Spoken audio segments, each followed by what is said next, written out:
పట్టా వచ్చిన సంతోషం క్యూఆర్ కోడ్లో సందేశం కూడా.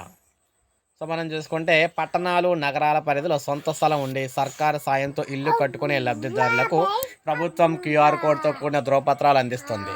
లబ్ధిదారుల నుంచి మధ్యవర్తులు డబ్బు వసూలు చేయకుండా ఇతరుల పేరుతో అనర్హుల రాయితీ పొందకుండా వీటిని రూపొందించింది. వీటిపైన ఉన్న క్యూఆర్ కోడ్ను స్కాన్ చేయగా లబ్ధిదారుని పేరు, గృహ నిర్మాణ సంస్థ కేటాయించిన ఐడి వివరాలు ప్రత్యక్షమవుతాయి. చిత్తూరు నగరంలో 650 మందికి గృహ నిర్మాణ పత్రాలు అందించారు.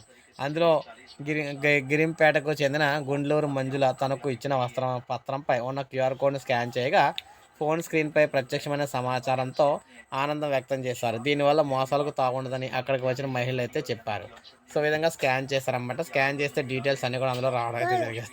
సో ఈ నేపథ్యంలో ఈ విధంగా అయితే డీటెయిల్స్ అయితే రావడం జరిగిందనమాట. లబ్ధిదారులకు సెల్ ఫోన్కి వచ్చిన మెసేజ్లు, ఐడి నెంబర్, ఇతర వివరాలు కూడా ఉన్నాయి.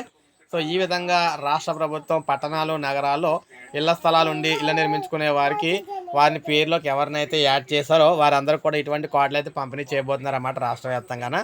సో ఇది మనకి తాజా సమాచారం. ఒక లైక్ చేయండి, సబ్స్క్రైబ్ చేసుకోండి, మన ఛానల్ సబ్స్క్రైబ్ చేసుకొని ఫాలో అవుతుంది.